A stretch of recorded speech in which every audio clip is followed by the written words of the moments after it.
joining us. If you have a question on Zoom, please raise your hand. Susie, go ahead. Morning, Laura. Hi. Wondering if you could just talk about the just overall feeling of the squad integrating new players and getting back to regular season play. Yeah, I think we're excited to get back into it. Feels like a long time since we've been going into a regular season game. Yeah, a lot of new faces that we've been integrating in throughout the summer. But we're excited to get back out in front of the fans at Lumen Field tomorrow for hopefully what we can make a really special day for multiple reasons. Thanks, Susie. Jeff? Hey, Laura. I know that routine and everything is important, getting ready in an event match like this. What's your challenge on making sure that the club is really ready on that first moment with all of the emotions that can happen early before the match? Yeah, I think, those of us that have been at the club for a long time, have been with Pino for a long time. Sorry, the steam from my tea is wafting into my face. Have been doing some stuff around the event that, by the time we get ready to kick off for the game tomorrow, we'll be really focused on that.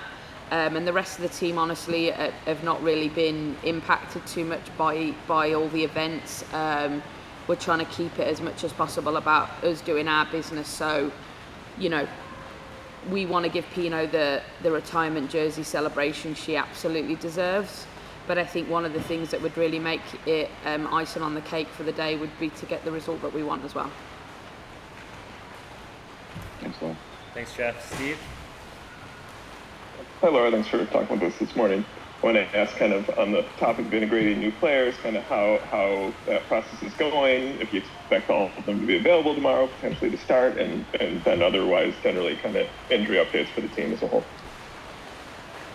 Yeah, pretty much everyone who's new will be available. They're all at different phases of how much, how comfortable and how much they can play, honestly.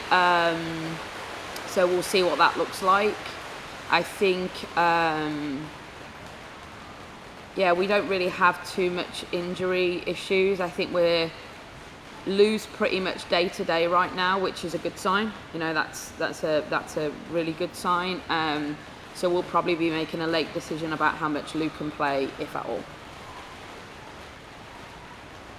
And then just to kind of follow up on that, this has probably been the busiest summer of transfers in NWSL history. I wonder if you could talk a little bit about kind of the movement on the league as a whole and kind of how that might reset the board a little bit for kind of evaluating your opponents and preparing for games and the late run to the playoffs. Yeah, I just think that, we're living in a bit of a different world. There's a lot of things that are coming into the league through the CBA, which are great. But they change the dynamic of how the league's going to function. So maybe that's lent into more movement this summer before those things really kick in. I don't know. But yeah, I think, it feels like a pretty unique year with 8 people getting into the playoffs, how tight it is between 8 and 14 and 5 and 2. It seems just quite unique to me. And we always know there's always shocks in this league. Someone's going to go on a run. Someone might go on a run they don't want to get on.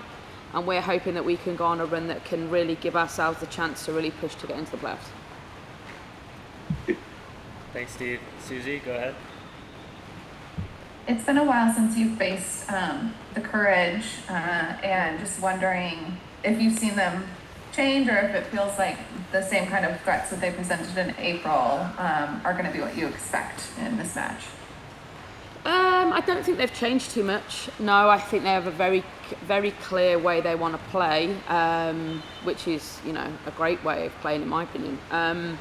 I think, if Carolyn is here, which I don't know, that changes the dynamic of what we would face. I think she's obviously an exceptional talent. But outside of that, I think everything else would look pretty similar, dependent on personalities and personnel. I feel like they've got similar characteristics in whoever could play there. I think Carolyn's the sort of game changer that could be really different if she's available. But I think just the way they play, their tactical approach, their structure, it's very clear what they want to do, and they don't tend to change too much within that. And why would they? It's great. Thanks, Susie. Any other questions? I have just one more, a little bit of a tangent. It was, you all welcomed kids club members to the practice this week, and just wondering what that experience was like for you and the players to see so many kids and their families come out. Yeah, it was great. I think anytime we can, get people out to training and interacting with the team is always a fun thing. Obviously we had the training session on, I don't know what day it was, whatever day it was. We had Pino's event last night with some of the season ticket holders at the clubhouse down in Renton, and that was amazing.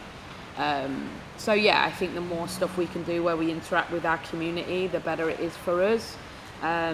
We really enjoy that. We think it's really important. And seeing some of those kids come out and get autographs and photos and stuff, if we can spend 10 minutes of our time doing that, and that can, change these kids' day in a positive light, that's what we want to try and do.